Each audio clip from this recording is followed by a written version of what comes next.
My name is Lily Moayeri. I am one of Festival Advisors contributors. I'm here with Geronimo, who oversees the programming of all the dance music channels at SiriusXM, as well as being on the air 7 days a week on their flagship BPM channel. Geronimo, thank you so much for joining us. Yeah, thank you. This is awesome. I really appreciate it. Thank you. I realize I never asked you this, but where did you get the name Geronimo? So I wish it was a really glamorous story. My real name is Jonathan. I grew up in New York, and it's not that great of a story, but I was offered a job. I was working at a radio station in New Orleans, B97, pretty legendary pop station. And I got an offer to go to Mobile, Alabama for a better shift, and remarkably that the money was better. But they told me good news and bad news. Good news is you got the job. Bad news is you have to change your name to Geronimo. So what happened was they there was a guy that they had already hired named Geronimo. They had been promoting him. They had everything set, and then he didn't take the job. So I sort of stepped in and became Geronimo. And since at that point radio was still somewhat anonymous, I was able to just kind of step in, and then it stuck. That's so. I actually think that's a fascinating story because it's more like they needed somebody to just fill that slot that was the Geronimo slot, and now it's become. I mean, you become one of those one name people, and your last name is like BPM. Yeah. But I don't know what happened to the other Geronimo. I really don't. I think he wound up going to Columbus, Ohio, and then I never heard about him again. Okay. Well, you co-opted his name anyway. You've been at satellite radio from the very beginning, which is 20 years now almost. Well, it is 20 years. As someone who lives in Los Angeles, and I've seen more than one dance music radio station come and go, I feel like satellite radio has been a savior of sorts for this style of music in the radio format. And because of that, the electronic dance music subscriber base in Sirius is significant. Having worked in both dance music, bringing dance music to both terrestrial and satellite radio, what's your experience with this, and why is satellite radio such a good platform for this kind of music? Well, I'll be the first to admit, when I started, a job is a job. I needed a job, and I wasn't totally sold on satellite radio. I wasn't sure if people would actually pay to have the radio in the car. And at that point, radios weren't automatically built into the car. So people had to actually make the effort, buy it in the store or buy it at the dealership, and then have it installed, and actually have it drilled, have an antenna drilled into their car. And a lot of people, if it's a lease or they don't want to make the commitment, people don't even want to put a bumper sticker on anymore, let alone drill into their car. But then as time went on, I realized, well, this is really amazing. So many people spend so much time in the car, whether it's commuting in LA and where 15-minute drive could take you 2 hours, or similar in New York City. People live in the suburbs and they commute into New York City. They're looking for just an escape and entertainment, and also variety. And as time went on, I realized we did offer the variety. Then it was just a matter of the company, or at that time, the Sirius and XM, which were separate companies at that point, making the deals with the right car companies to have it installed. And then I knew at that point, if that did happen, it would become just sort of second nature to people to have AM, FM, and Sirius XM. And that's kind of how it evolved. And, now it's just sort of, I think we're in close to 90% of all new cars. And since it's been around for a while, we're in older, certified used vehicles. And so it's just sort of, it's just kind of, it's there, and people are opting to actually turn on the service for the variety itself. And then, and I can't forget about the big thing was when the company brought on Howard Stern. And that really, my quote then was, it changed Cyrus to Sirius, because people never got the name right. So once Howard came aboard, it was like, a game changer. But do you feel, is it because that dance music fans just can't get dance music on regular radio, and this is why they're just like, well, I have all these options over here on Sirius? Like, even if they're just subscribing to it for the dance stations, they still have so much choice. Yeah, I do think there's something to be said for people wanting curated playlists for dance music with hosts.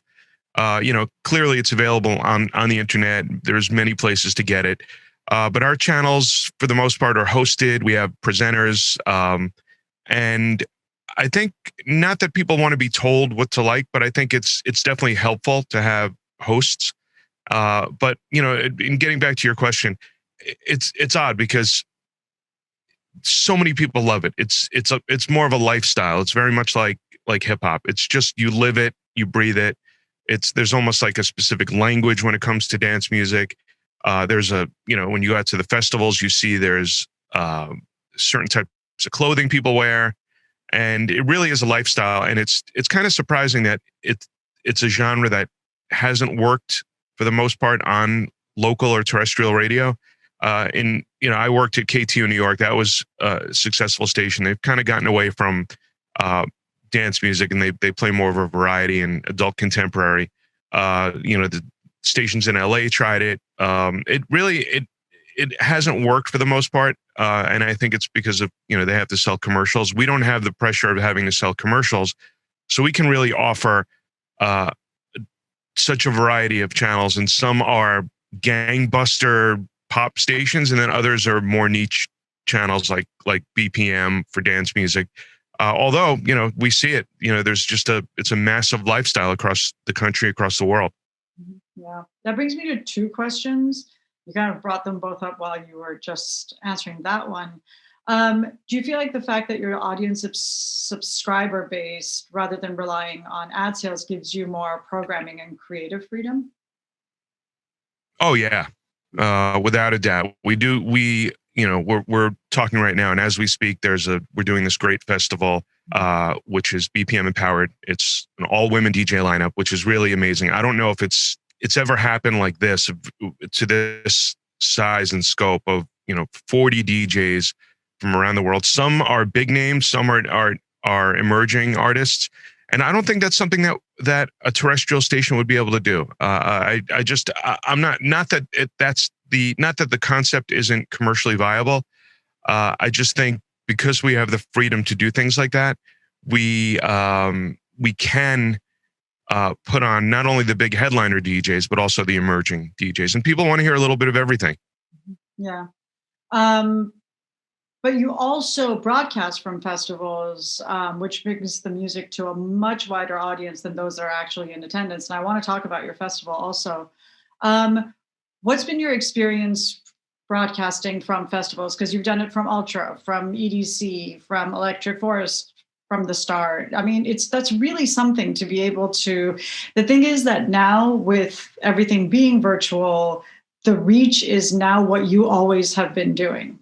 Do you know what I mean? Yeah, I do. I sort of felt like very early on in the quarantine, we did a virtual Ultra Music Festival because obviously it was canceled, and I feel like we were already sort of well suited to do it. It was just a matter of doing a virtual edition, and everything was somewhat pre-recorded rather than doing live festivals from live sets from a festival or coming to you live from various stages. But we did host it, and we did have DJs host it, and we followed the same format that we had been doing for years. The response was amazing. I think people felt at that point very helpless, and it was like a sense of normalcy even for that weekend. And I think that's where satellite radio can really shine, and not having to stop down for commercials, at least on our music channels. I think it gives people a sense of, this is kind of what I'm used to, and this is what feels good. And going back to what you had mentioned about doing these live festival broadcasts, for me, I love the experience of the live festival broadcast. I love being there to talk to the DJs. I love being there to see the crowd reaction, to see what works and what doesn't, to see some memorable moments, whether it's someone like Avicii doing a somewhat like country set to the crowd at Ultra, or Martin Garrix bringing on Usher and seeing that reaction. It's there's something to be said about these live festival broadcasts that it's truly it's magic. And whether it's dance music or any genre, because we did these at Coachella as well and across all genres. There's music is magical anyway, but there's something magical about live music. And during quarantine, we've all missed it. And I think these festival broadcasts kind of bring people back to a time that they really love and they miss. Yeah. But there's both an art and a science to putting together a dance music radio show versus a DJ set in a club or in a festival. What is your approach both as a DJ and as a programmer? So as a DJ, I kind of take off my programming hat and I let what I do during the day kind of take over. So what I spend a lot of time during the day is I work with a crew and we're constantly fishing for new music, good music, stuff that we feel will break through, things that are different, sounds, and as we like to call it internally, like sonic diversity, because there's just so many different styles of dance music. All you do is have to go into Beatport and see how many subgenres of dance music there are. I always see things I was like, I've never even heard of that. I've got to check this out. So that's really like the passion for me during the day of doing that. And then, we schedule it out. We have programs that help us do that. And then when I go on and host, that's all there. And then I can just sort of put the other hat on and I can host and just, I've for the last 9 months, I've shouting out frontline workers at hospitals around the country, knowing that we have this national reach and people for the most part that have been helping, and healthcare workers and doctors and medical staff and firemen and police. I mean, I feel a lot of them feel like they haven't had the proper attention. So that's what I've spent a lot of time doing over the last 9 months or so. And and then on occasion we do have artists come on and talk. We've done a lot of virtual interviews, which are pretty cool because you see a different side of the artists not coming to our studios, but they're in their space where they're more comfortable. Yeah.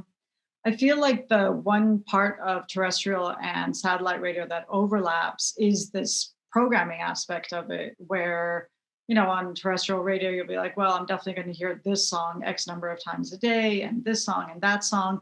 And I like what you told me, where the way you're doing the programming is that every 15 for you in a 15-minute chunk, you'll get a really good idea of what's being played on BPM, for example, at that moment in time. And yeah, that's the part that I know that maybe listeners don't realize this, but I think it's the reason that they keep coming back to it, is because of the consistency.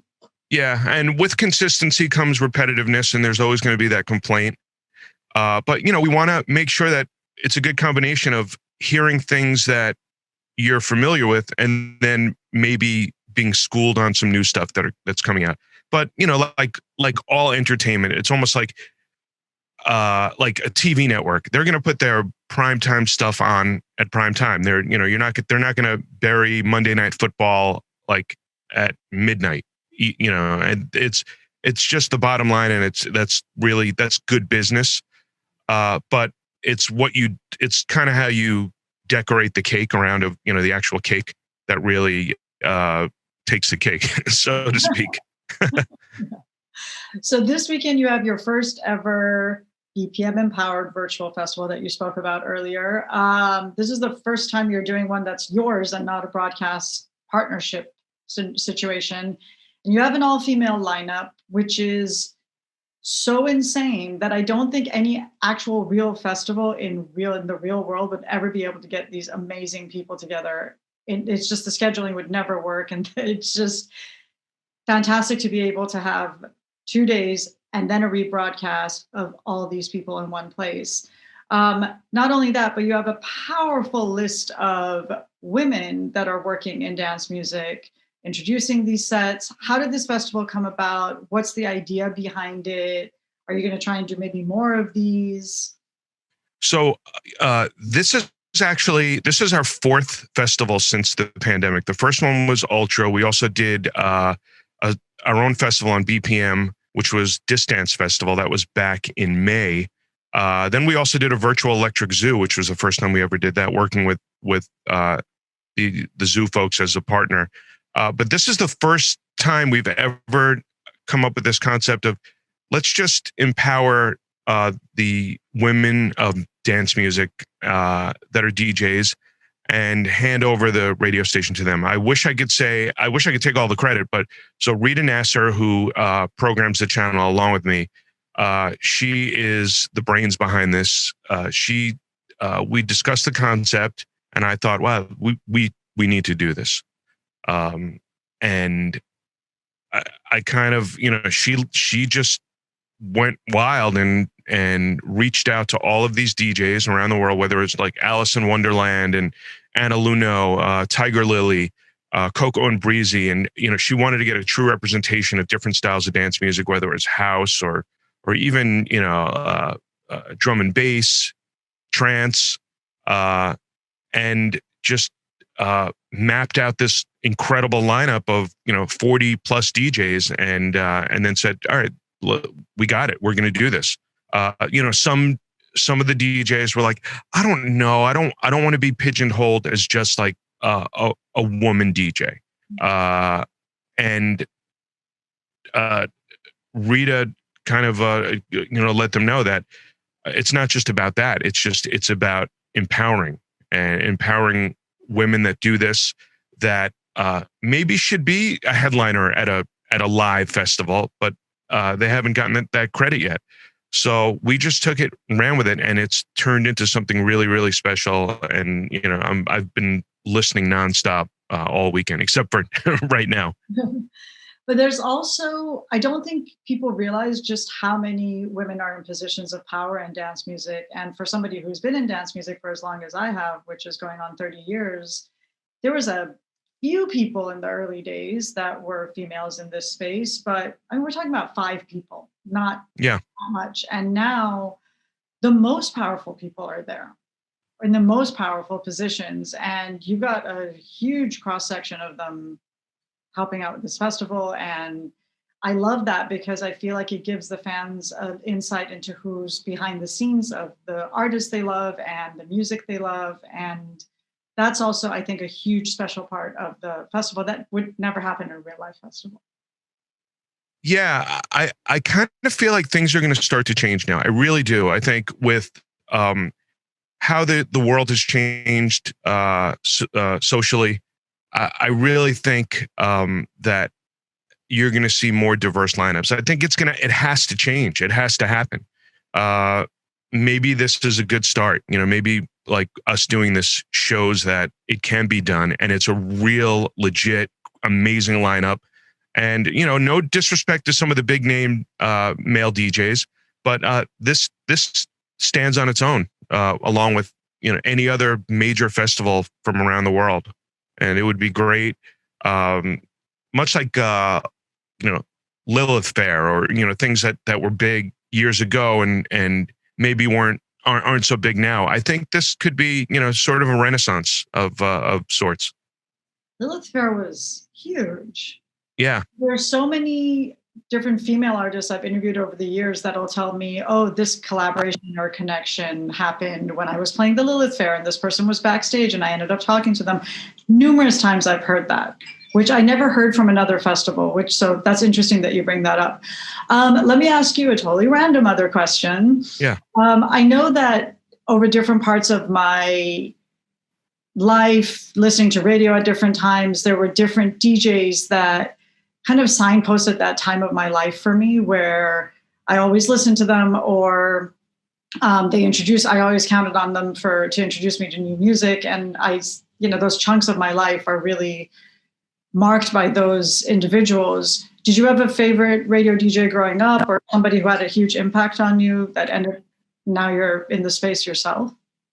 So that's a really interesting question, because like I don't know anything else but radio. Like as a kid growing up in Brooklyn, I even in my high school yearbook, people wrote "Good luck on the radio," and it wasn't like I was walking around acting like I was on the radio. It's just I there was a college radio station, Kingsborough in Brooklyn, where I could hear it from where I lived, and to me that was like, wait, I can do that. I can actually go to that school and be on the air. I've got to do that. And it took a bit. I got there, and it was kind of sort of getting inside an exclusive club somewhat. But I got in and I got on the air. And like if I listen to some of the old tapes, they're horrendous. But it was an amazing experience. I mean, just the fact that I could communicate on the air, play music, which was dance music at that time, and my family could hear me. And all of a sudden, I felt like, somewhat shy in high school. I feel like I can sort of become somebody else and live vicariously through my radio persona. And that's really how I wound up getting into it. And still to this day, if I've got to speak at a wedding or a party, like I get really, really, really nervous. But if I've got to go on stage, like I was just telling the story yesterday to, I have two kids, and we were talking about it yesterday. And we did an event with the Chainsmokers around Super Bowl in January, before the whole world came crashing down. And I had to introduce them at this show, which was a SiriusXM Pandora event. And I had to go on before, I think it was 4,000 people. And I was so scared. I was just, I can't even tell you the nerves that I felt to go on, to be like judged by my coworkers and fans and stuff.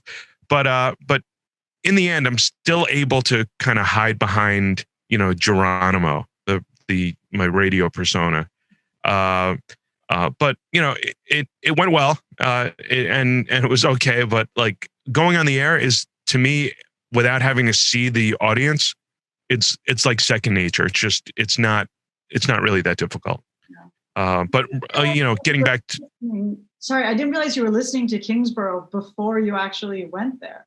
Oh yeah, that's amazing. Sorry, I interrupted. Yeah, go ahead. No, it's okay. But yeah, I've always had this love for radio. I could tell you, to go a little bit deeper.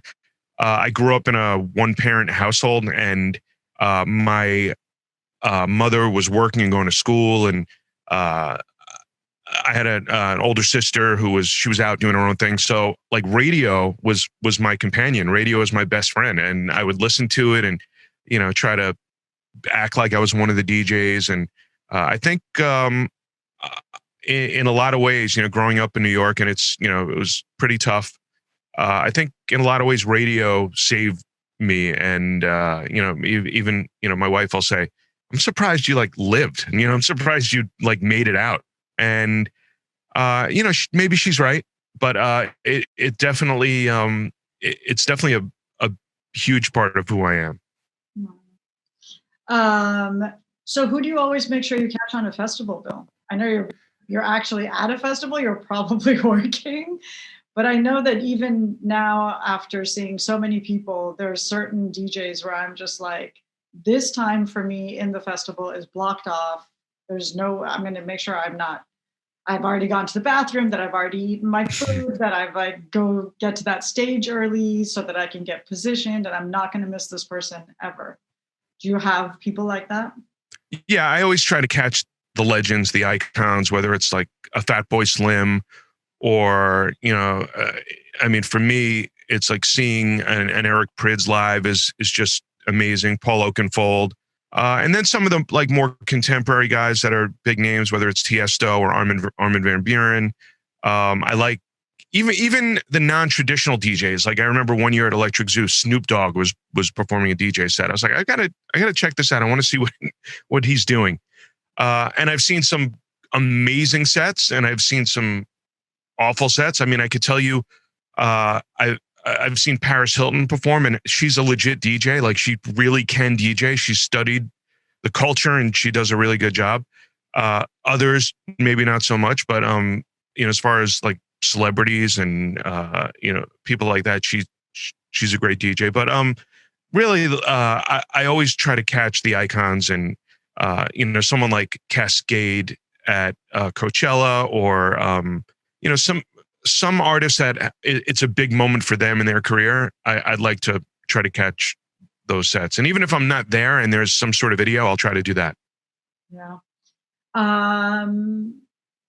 Geronimo, thank you. I forgot what I was going to say, so I'm going to wrap it up. Thank you for your time. If you think of it, I'm here. By the way, the SiriusXM, that we're launching a brand new satellite right now. It's on spacex.com/launches. Oh, wow. Okay. I think, depending on the time, I think we may have missed it. But if you can check it out, they're doing it live from SpaceX in Florida. Oh, amazing. But thanks for keeping dance music on the air for 20 years and counting. I'm trying. I'll tell you. Do it.